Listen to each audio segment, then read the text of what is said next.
Barnier, bonjour. Bonjour. Alors vous rentrez de Diffa, qui se situe à la frontière du Nigeria, je suis à l'instant de l'expliquer. Est-ce que la menace de Boko Haram est très présente à Diffa? Alors voilà, il faut savoir que Diffa, donc au Niger, c'est une région qui a un problème de voisinage. Puisque lorsque vous êtes à Diffa, vous êtes seulement à 3 ou 4 kilomètres du Nigeria. Et pas n'importe quel Nigeria, le Nigeria qu'on pourrait dire de Boko Haram, puisque Maïduguri, le QG, le quartier général de Boko Haram, est à seulement quelques heures de pick-up ou de moto. Et d'ailleurs, lorsque j'étais là-bas à Diffa, la nuit, on entendait des tirs. Alors s'agissait-il de tirs de l'armée nigérienne ou de Boko Haram, c'est difficile de le dire. Il faut savoir que les autorités font le maximum. Il y a encore eu un raid qui a fait environ 30 morts du côté de Boko Haram, un raid de l'armée nigérienne. L'armée nigérienne explique également avoir capturé un émir de Boko Haram. Mais la situation est très très compliquée. Le jour où nous sommes partis, 5 personnes ont été décapitées à Bosso, qui est dans la région de Diffa. Puis 2 jours plus tard, la prison de Diffa a été attaquée par des djihadistes. Et d'ailleurs, les humanitaires vous le disent, personne ne se bat pour être en poste à Diffa. Alors, à cette question sécuritaire s'ajoute une crise humanitaire. Vous êtes rendu dans plusieurs camps de réfugiés. Quels sont les besoins sur place ? Alors j'ai appelé encore ce matin le responsable du programme alimentaire mondial à Diffa, qui m'a expliqué qu'il y avait différentes situations. Il y a des camps assez bien structurés comme celui de Kabelawa sur lequel nous avons fait un reportage, où les familles, des centaines de familles, des milliers de personnes ont accès à un minimum d'eau, de nourriture et de soins médicaux. Mais il y a également d'autres camps et ces camps continuent de grossir, ils continuent à avoir de plus en plus de familles. C'est ce que m'expliquait ce responsable du PAM, du programme alimentaire mondial, qu'à cause des récentes attaques dans la région, il y a de plus en plus de réfugiés. Il y a également donc ce problème humanitaire et puis le problème de la sécurité à l'intérieur des camps, puisque les camps qui sont bien organisés sont protégés par l'armée. Mais il y a des camps qui sont un petit peu plus sauvages, qui viennent juste de se créer. Et là, il est très difficile de savoir s'il n'y a pas des éléments de Boko Haram à l'intérieur des camps, ce qui pourrait mener à des attaques.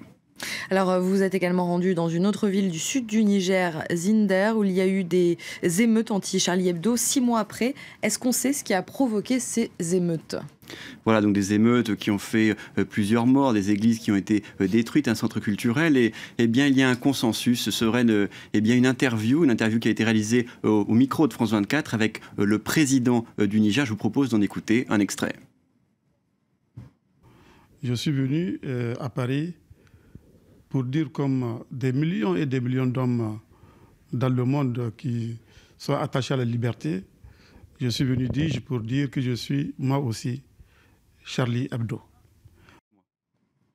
Et donc, je vous propose d'écouter également un sociologue avec lequel j'ai pu parler à Zinder, qui explique un petit peu plus ce contexte et cette réaction des Nigériens à cette interview que l'on vient de voir du président du Niger. Donc, cette déclaration-là, le fait de dire que je suis Charlie, bon, pour nous intellectuels, c'est compréhensible. Mais pour quelqu'un, pour les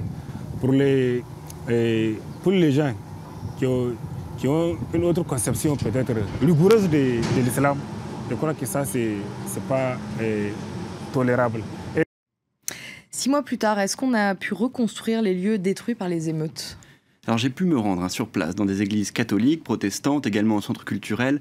Tout est encore en ruine. Il y a 18 000 ouvrages qui ont été brûlés dans le centre culturel, et puis des écoles qui ont été complètement abîmées, un hôtel qui a été profané dans une école catholique. Donc rien n'a bougé malheureusement. Ce qui manque évidemment, ce sont des fonds. Il y a également la peur de prochaines attaques. Je parlais encore ce matin avec le pasteur Labo qui est basé à Zinder. C'est d'ailleurs dans cette église qui a été détruite qu'on a pu filmer dans l'un de nos reportages, qui me disait de toute façon, nous, on restera ici. On est ici chez nous et quoi qu'il arrive, on restera. J'ai parlé également avec le directeur du centre culturel du franco-nigérien de Zinder qui me disait votre reportage a fait beaucoup de bien, on a eu des appels téléphoniques, on a eu des messages et donc il espère que pouvoir rassembler ces fonds pour pouvoir recréer ce lieu où il y avait bien sûr Victor Hugo mais aussi des bandes dessinées. C'était l'un des rares lieux de culture, de lecture, on pourrait dire presque une oasis de culture à Zinder.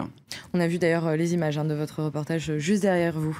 Merci beaucoup Ben Barnier d'avoir été avec nous.